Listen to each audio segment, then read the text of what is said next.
In this brief lecture, I just want to cover the basic parts of arguments and reasoning. There are three basic elements to building an argument: the claim, evidence, or what is sometimes referred to as grounds, and the assumption, or what is more properly referred to as the warrant. A claim is the basic point or idea that you are trying to prove. Claims are opinions or judgments that we have. Indeed, arguments are based on opinions. If we didn't have opinions, there would be nothing to argue. However, these opinions and judgments should be ones that can be proved by evidence. Beliefs and prejudices don't make good claims, as beliefs are things that we accept to be true despite there being no evidence to prove them, and prejudices are ideas we hold to be true despite evidence to the contrary. In writing, we often think of claims in two main ways.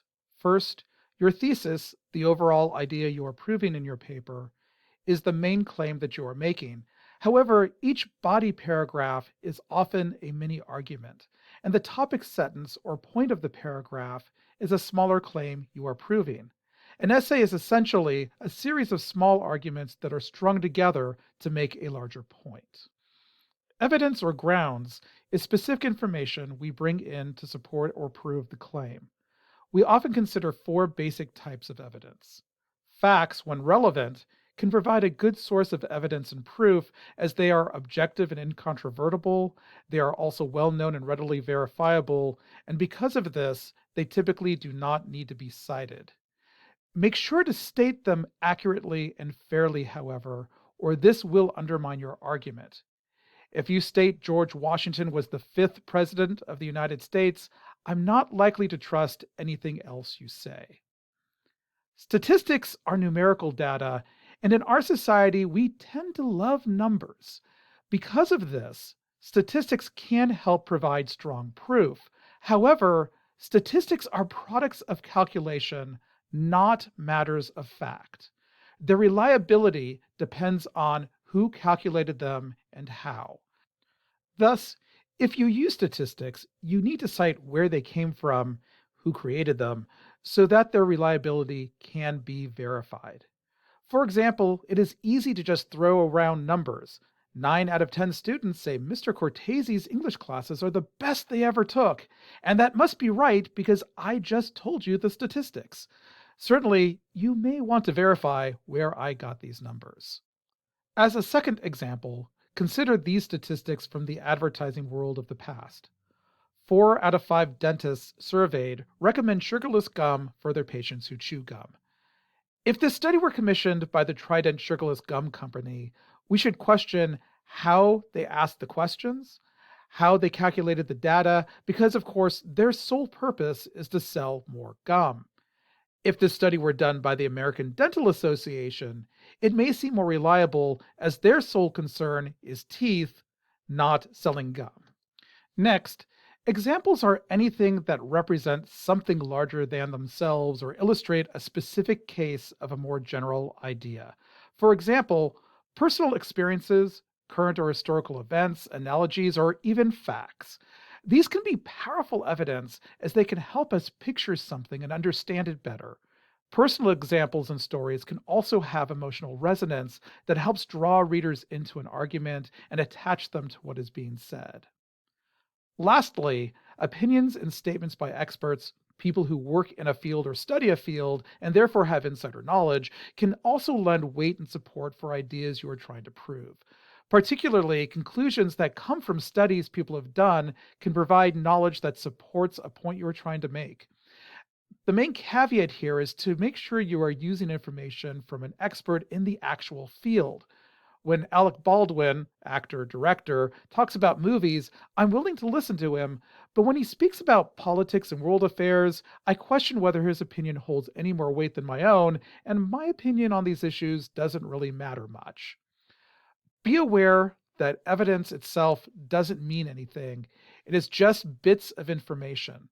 Evidence needs to be interpreted or explained in order to understand what it shows and how it proves the claim. This is where the assumptions or warrants come in.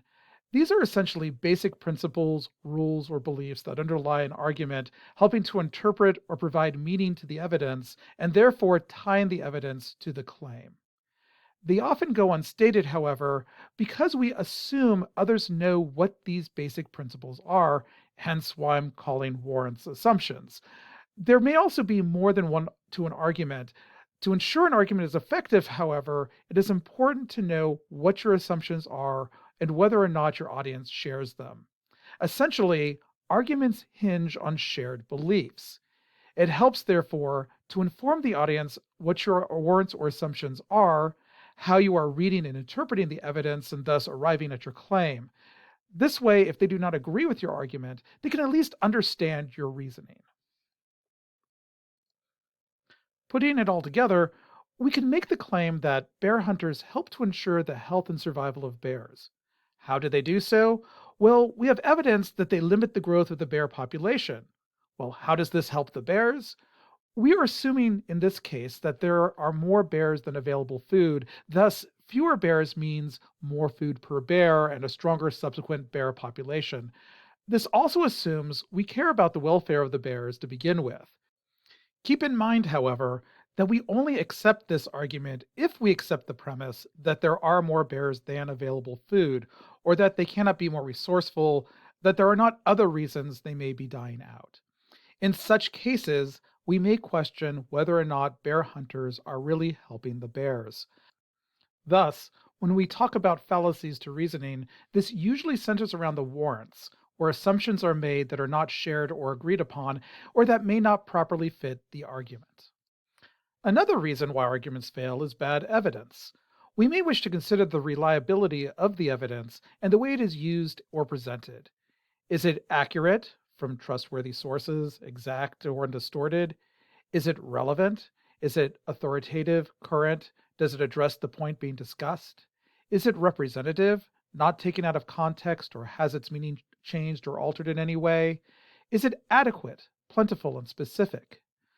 When evidence is used, whether by you or someone else, it should be stated fairly and accurately. Conclusions should be drawn logically from the evidence, and there should be a clear connection between the evidence and the claim or conclusion. Lastly, evidence provided should be specific. Broad generalizations don't offer much support for ideas. Thus, arguments need to be grounded in specific information. Without specific evidence, arguments are based solely on unsubstantiated assumptions. And the greater the weight of the evidence, the more the persuasive force of the argument. There's not just one case, a mere event, or two cases, a coincidence, but three or four or five, and now we can see a pattern emerge that we can truly draw conclusions from. Hopefully, this provides some help in understanding what goes into an argument and how they work. So, as you begin to analyze an argument and how effective it is, you have some sense of what to look for.